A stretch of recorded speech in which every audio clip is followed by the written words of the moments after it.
ನಮಸ್ಕಾರ ಸ್ನೇಹಿತರೆ, ನಾವು ಇವತ್ತು ಶೇಂಗಾ ಚಟ್ನಿ ಮಾಡ್ಲಿಕ್ಕತ್ತೀವಿ ರೀ.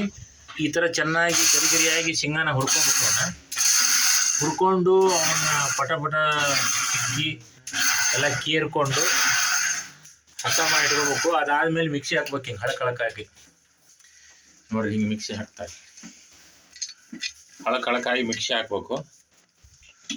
ಮಿಕ್ಸಿ ಹಾಕಿ ಮತ್ತು ಅದಕ್ಕೆ ಬೇಕಾದಷ್ಟು ಬೆಳ್ಳುಳ್ಳಿ ಸುಲಿದಿಟ್ಕೋಬೇಕು.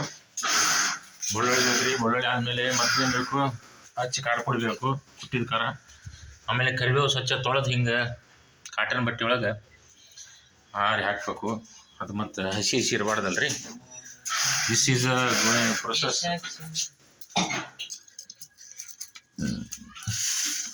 ಮನೆಯಲ್ಲಿ ಮಾಡಿದ ಸಿಹಿ ಲಿಂಬೆ, ಸ್ವೀಟ್ ಲೆಮನ್ ಪಿಕಲ್ ಇದು ಅವೈಲೇಬಲ್.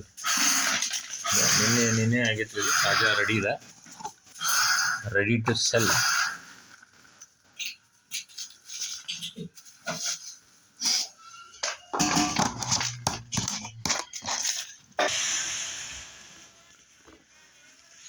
ಶೇಂಗಾ ಚಟ್ನಿ, ಶೇಂಗಾ ಪುಡಿ ಪ್ಲಸ್ ಖಾರ ಪುಡಿ, ಅರಿಶಿನ ಪುಡಿ, ಉಪ್ಪು, ಕರಿಬೇವು, ಬೆಳ್ಳುಳ್ಳಿ ಎಲ್ಲ ಹಾಕ್ಕೊಂಡು ಇದಕ್ಕೆ ಹಾಕ್ಕೊಂಡು ಕಲಸ್ಬೇಕಾಯ್ತು. ಓಕೆನಾ? ಹಾಂ, ನಮಸ್ಕಾರ ಸ್ನೇಹಿತರೆ. ಈ ಥರ ಎಲ್ಲ ಚೆನ್ನಾಗಿ ಕಲಿಸ್ಕೊಂಡು ಒಡಮುರ್ದು ಗಸ ತಿಕ್ಬೇಕ್ರಿ. ಇದು ಚೆನ್ನಾಗಿ ಅದು ಬೆರಿಕೆ ಆಗೋ ಒಂದಕ್ಕೆ ಚೆನ್ನಾಗಿ ಮಿಕ್ಸಪ್ ಆಗ್ಬೇಕಲ್ಲ ಚಟ್ನಿ. ಅದು ಚೆನ್ನಾಗಿ ರುಚಿ ಬರಬೇಕು ಅಂತಂದರೆ, ಚೆನ್ನಾಗಿ ಕೂಡ್ಕೋಬೇಕು, ಒಳ್ಳೆಯ ಕಲರ್ ಬರಬೇಕಂದ್ರೆ ಅದನ್ನು ಚೆನ್ನಾಗಿ ಒಡಮುರ್ದು ಚೆನ್ನಾಗಿ ಗಸ ತಿಕ್ಕಬೇಕು. ತಿಕ್ಕಿದ ಮೇಲೆ ಈ ಥರ ರುಚಿಕರವಾಗಿರ್ತಕ್ಕಂಥ ಶೇಂಗಾ ಚಟ್ನಿ ರೆಡಿ ಆಗ್ತದೆ. ಆಮೇಲೆ ಅದನ್ನು ರುಚಿ ನೋಡ್ಬೋದು.